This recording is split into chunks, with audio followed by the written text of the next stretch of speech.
I will talk about Outfittery, my company, and the exciting last 4 years of building this. So what is Outfittery? What do you do? So Outfittery is a personal shopping service for men. So every customer gets his personal stylist, who is then putting together outfits and sends it to your doorstep. So you don't need to do the shopping anymore on your own, but the stylist is doing it for you.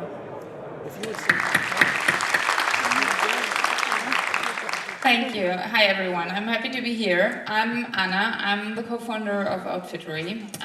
We're based in Berlin, but we're as well active in Sweden, so I'm very happy to be here. Outfittery is a personal shopping service for men, and actually it's now been 4 years since we made it our mission to make men happy. So our goal is actually to become the #1 worldwide menswear brand,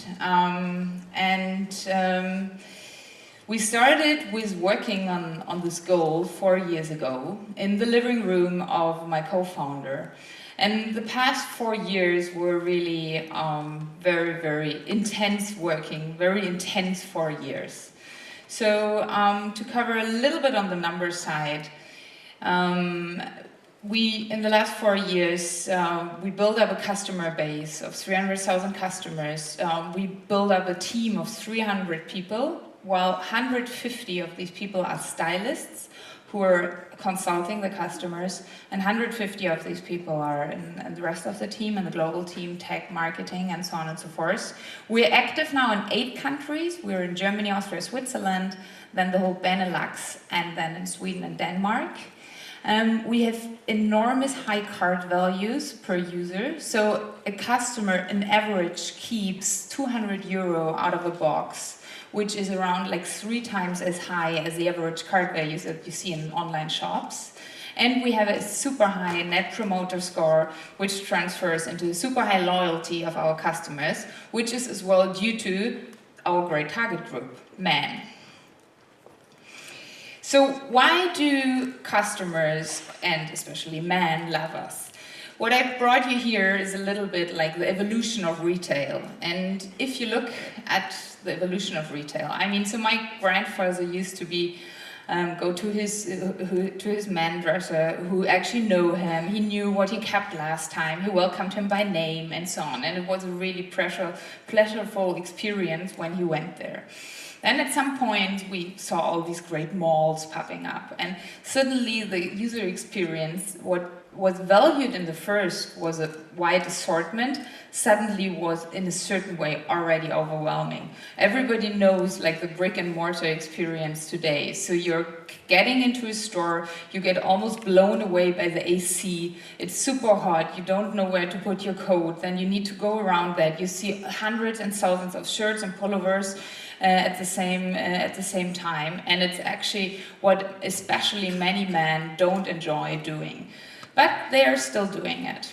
And then with the emergence of with a rise of e-commerce, actually all this assortment that was out there in the whole world suddenly went online, and you had suddenly the whole assortment actually on your fingertips, which again makes the assortment and the complexity even bigger. So that means when you're now looking for, let's say, a new light blue shirt, you go to a big online retailer and just say, I want a light blue shirt, and then you need to choose from around 500, 600, 700 blue shirts. So this is really what we call the agony of choice. You never are sure that you've picked the right one if your choice is so big. You never are sure that this is really the shirt fitting for you. And this complexity is what many people just don't enjoy, since it's on fashion, and it's completely overwhelming, and it's very overwhelming for women as well. That's not just men, but I think men are a little bit more pragmatic on that. So there are very famous examples of men who've actually seen that and acted differently. One example is Obama, who said that the choice or the amount of of decisions a human can take per day is limited. So he's not deciding on what he's wearing, and he's not deciding on what he's eating for lunch. He's just outsourcing this decision. A similar famous case is Mark Zuckerberg, who I met last week, by the way, who's always wearing like his gray shirt, right? He's famous for it. And he just don't want to spend any brain power and brain energy on thinking about his choice. So how are we solving this issue, this agony of choice, and how are we really bringing down the complexity and creating real relevance for our customers? We do this via data, via machine learning, in a combination with human intelligence. So we have stylists working for us who are consulting our customers on the right outfits that individually fit your taste and are great for you. And they are heavily supported by data and by machine learning in our systems. And by this, we actually combine like the best from two worlds in a way. So we combine the personal consultation that my grandfather used to have when he was at his man dresser. And we combine the efficiency and the data efficiency of e-commerce. So how is it exactly working? You sign up on our website, outfittery.se.com, and then you get matched to the perfect stylist for who's fitting your taste. You answer like some easy questions, and that's basically already it from your side. If you like, you can pick a call with your stylist to do kind of an onboarding talk. And then the stylist, in the second step, is taking all this information, all these things. What do you like for business? What do you like in your leisure, like to wear in your leisure time? And even as well, small information and details are super important for her. So one example for this is when if our customers are playing a lot of sports and football, then they tend to have a little stronger legs, and then she would look for a chino which might be a little more loose at the leg, and things like this. So out of this whole huge assortment that we have, she's really picking the ones for you, which then results in 2 to 3 outfits that she sends you to your doorstep. And this could look like this. So this is a typical outfittery box. So you would find 2 outfits already assembled as an outfit, so that you already know really how to combine the things and how to wear the things. You would always find our so-called love letter in there. That is a handwritten note from the stylist, and it's really handwritten. And oftentimes what you find as well in there is a beer, so to round up the real true male user experience. And then it's, for most of our customers, it's a lot of fun to try on the outfits. So of course the wives and family then want to see, or the colleagues want to see all the things that are in the box. And sometimes it really results in a small fashion show. And many of our customers say, so it is super convenient, but on the other hand, I now have things in my wardrobe that I have never picked in the brick and mortar store. Because it's like completely human. You go to a store and you tend to just grab the same things over and over again that you have in your wardrobe 100 times anyway. That is super human. But for us, so the stylist is really trying to recommend you maybe some new things as well. And then suddenly when you have them at home, you try them on, and then it gets your favorite piece. So we see this in a lot of customers. So who is our customer? Our typical customer is actually like the busy businessman who, like Mark and Obama, has to take a lot of choices and decisions every day, and is in a certain way as well optimizing his life. I mean, probably everybody of you is using a tax advisor, right? Why not outsourcing the fashion part of your life and the clothing part of your life as well? So it's a lot about really reducing this complexity and giving this decision to someone else. Our customers want to be dressed well, but don't want to spend too much time on thinking about it. So between 25 and 60 years, slightly above average income, 65% of our customers are actually in a relationship. So we expected in the beginning this to be a little lower, but the wives are, it's very often pushing their husbands towards signing up. So they are very much supporting us on our mission to dress men. And then within Europe, this is a target group of 50 million men that we're actually targeting. So, summary. Why are we, with our personal shopping service and by adding this personal stylist to the equation, an industry changer? The first thing is we only sell full price all season. And for everybody who knows retail a little bit, who knows that this is really extraordinary. And this is due to our customers valuing the service more than being too price sensitive. So for our customers, it's really about the convenience and about the service and not about saving $5 on any shirt. While the rest of the retail at some point starts like heavily discounting, we completely get along without it. And we want to keep it like this, because this is really differentiating us, and this is really allowing us to invest more into the service quality. The second thing is we have super high loyalty among our customers. This is in a certain way maybe as well a male thing. So if men found a solution for themselves, they stick with it.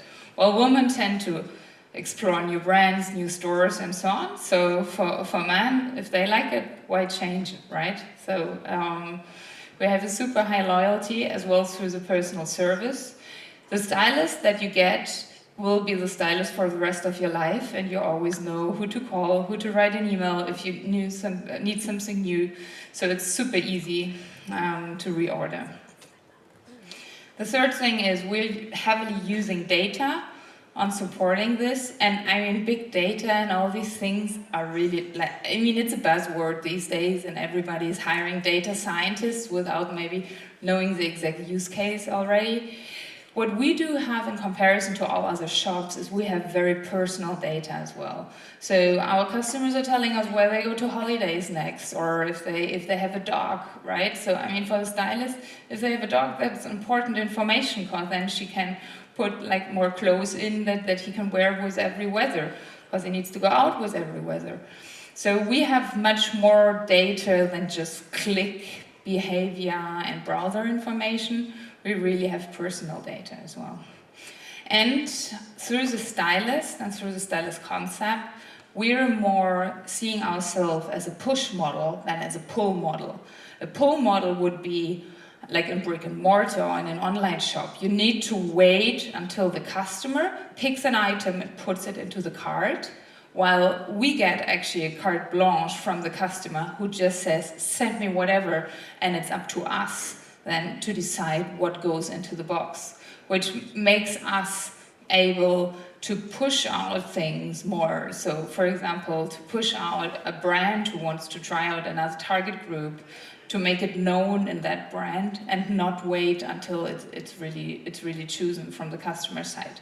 Of course, we're only doing this in the interest of the customers, and this is exactly this inspiration and exploration aspect that I mentioned. So to get a little bit outside of your style comfort zone maybe, and get to try a new item or a new brand. So this is a summary of why we think we're an industry changer, and we've got a lot of attention and traction over the last years. A lot of customers are trying us, and yeah, I can just encourage you to try yourself. And now I'm happy to take your questions. Thank you.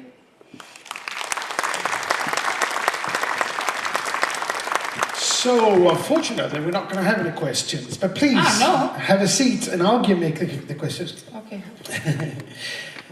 Big applause, please. Please. Well, they wanted me to have you sit here because of the cameras, which I can't see anywhere. I sit there. Yes, please. Thank you. Sorry for that. So it's an amazing story. It's a fantastic concept. The potential must be absolutely enormous. It is. So where will you be in 10 years? So in 10 years, we will hopefully be what I showed in the beginning. So having our vision to be the #1 menswear brand worldwide. #1 menswear. Yeah. And will you produce your own clothes as well? This is a potential for us we don't do yet. Yeah. We're working with partner brands, so our brands are including like Boss, Hilfiger, Tiger of Sweden, and so on. So we're working actually with the best menswear brands. So have you had any brands that says, no, we're not going to work with you this way? Any brands that says, no, we don't want to work with you this way? Or? So, it is a new concept, right? And we're very much on the innovation front with our concept. So in the beginning, like 4 years ago, I remember that we really needed to sell it to the brands and to explain it over and over again, what are we doing differently and so on. And by now, we really have all brands that we want. So they really like working with us. So I thought it was interesting when you said that they're influenced, the men buying are influenced by their wives to buy it. So do you actually market towards the women's segment as well? Yeah, so we're doing this a little bit, but in the women's space, it's going a lot about viral things and so on. So we're marketing, but not that actively, like really performance marketing, but more doing things for women. And what's your the most normal or most common way that you use marketing to reach your target audience? So we are a very visual concept in marketing. So we show our boxes and so on, which works pretty well on Facebook, on television, and things like this. But the biggest effect actually comes over the viral factor as well in men. So that was something that we highly underestimated as well in the beginning when we started the model. We thought no man will talk about clothes, but actually they do. So we see a high viral factor in that. And what do you think is the highest value that you perceive as a man who's bought a box? Is it the time he saves? Is it? It's two things. It's really save time and convenience, and the other is really getting to know some new brands and pieces. So we have the convenience customer where this is the main added value, and we have the inspirational customers. It's a fantastic concept. So how do you feel the differences are between different countries or cultures, or what you would call it? So we see that especially the Scandinavian guys like it more plain and a little darker in colors, while, for example, the Dutch guys like it extremely colorful and with a lot of different colors and caros and patterns on the things. Yeah, we see differences there. So when you do these boxes, do you have the same people that put the boxes together, or would you have to have Dutch women doing this for Dutch we men? have a complete international team in Berlin. So we have like 20 nationalities or something now in our Berlin office, and we have Swedish stylists sitting in our Berlin office. Or Swiss, German stylists, for example, or Dutch stylists, so yeah. How are you financed? How are you financed? So we so far raised 4 rounds of investment. Our latest round was 20 million euro by Northzone, a Swedish investor. Yeah. 20 million euros? Yes. Are you profitable yet? We're growing very fast. So, do you have good margins on your boxes that you're selling? Yes. Yeah. So the margins, and this is what I said, like with these full price, right? So what is the biggest downtime actually for margins is when you need to give discounts. And since we're not giving discounts, we do have good margins. Yeah. It should also be possible to actually have higher margins by the fact you can actually charge for the creative process of putting the things together as well. Yeah, well, I mean, we thought about it, but actually we won't start this anytime soon. So the service is really free, and the shipping and return is for free. and then it's really about just paying for the clothes. So we want to make it as risk-free as possible as well for the customers. Do you have a set a date for when you're going to stop promoting through advertising and then be profitable? Sorry, again? Have you set a date for profitability? I mean, so we have our plans and we're executing quite well on these, yes. Interesting. I wish I could actually bring the audience to ask some more questions, because of course you're a specialist within retailing. And can you see that this is a project that you could actually do in other industries as well, apart from fashion for men? Are there other things that you could bundle and put together? Yeah, very much. So I think that really curation and this whole topic around curation is not just a thing for men or not just a thing for fashion. It's really about reducing the complexity out there in the end, right? And I think it could work very well for furniture as well. It could work very well for travel as well. So it could very well work for women's wear or for children's wear as well. So I think we will see much more concepts like ours in the next years, yeah. What other type of developing areas do you see that your company will move into? So first, we will now focus on men. I mean, there are just so many out there in the target group, so that is our main focus. Yeah. Yeah. Will you see a possibility of saying that somebody really likes or would like to create these boxes? They could do that as freelance, and you would put them together? So we have all our stylists fixed, employed with Outfittery, and we are doing this because we train them a lot and we want to keep a very high service quality, which gets harder if you have a freelance network. But maybe in future this could be a possibility. So far, we would probably stick with that model. Yeah. But yeah. So one thing I'm wondering about also, that I talked a little bit with Anders Boy about, will you see yourself having an online, a physical outlet store somewhere? Yeah, good question.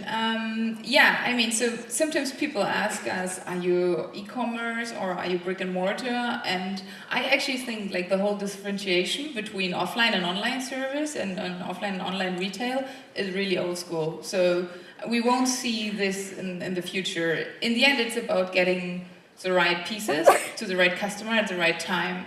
And if he orders online or offline or something in between or on a mobile, goes to check out a showroom with his mobile orders, is that then offline, is it online? So I think these orders are really disappearing in a way in future. So we already tried things around offline as well. So what we had, for example, is a pop-up store at the Hamburg airport on the air side, right next to the Lufthansa gate. Because our target group don't have any time actually, and if they do have time, then we're waiting for the next flight, right? So that is the only thing where we can actually grab them to have spares 10 free minutes or something like this. So what we did is then we had our stylists really there at the Lufthansa gate, and you could sign up there and do the style consultation right away. And then a few days later, when you arrive at home again, so the box is there. Was that a successful marketing case? Yeah, very much. I can imagine. Because I think that one of the things that people that have been working with internet entrepreneurship has normally been young. Young people have endless amounts of time. They're going to live until they're 1,000.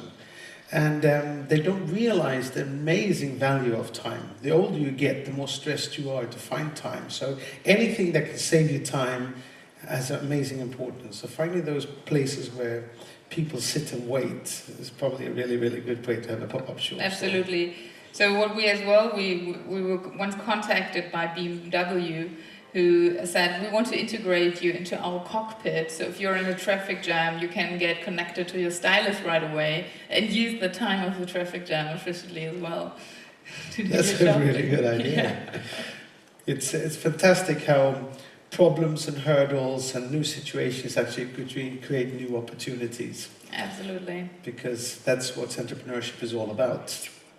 And of course, most people selling and trading online are entrepreneurs. So, are you actually from Berlin as well? Sorry? Are you actually from Berlin as well? I'm from Hamburg, actually. Yeah. And why move to Berlin? I mean, Berlin is very much in Germany, but as well in Europe, the like epicenter of the whole startup scene. So I used to work for Rocket and for Zalando before, and there I actually saw this huge opportunity in the menswear space. So yeah, I came to Berlin like 8 years ago or something like this already, and then it was no question leaving Berlin again. So it's amazing. It is a cool city. It is I think a very people should cool go city. down there and just explore it. And the great thing is really as well, like for building up our international team, there are so many people coming to Berlin, sometimes without having a job, right? So because you can actually, you can afford living in Berlin without having a fixed salary for a few months at least, since it's not that expensive like London and some other cities. Yeah. So, and a lot of our stylists actually said like they came to Berlin and then they looked for a job and then, yeah, they found us, right? So that is a very typical path, and that makes so many interesting people come to Berlin, which is fantastic. Yeah, it's always nice to go to places that are culturally integrated and a lot of vibrant things happening. A lot of Swedish entrepreneurs has gone and become successful in Berlin as well, like SoundCloud and what's it called, pizza delivery or So before I leave you to go, I want to take the selfie, the obligatoire, and remind everybody to Twitter and Facebook and whatever else so that we get out this information. I love being on photos with good entrepreneurs. Thank you. Welcome. And what took you to Sweden? You? I meant, why did you go to the Scandinavian market before France, for instance? Good question. So for us, like actually, so in our internationalization strategy, we are more having a beer strategy than a wine strategy. So we're going to the beer countries first and not to the wine countries first. So that brought us to Sweden, to Scandinavia actually. While we are not yet in France, well, not yet in Spain, not yet in Italy.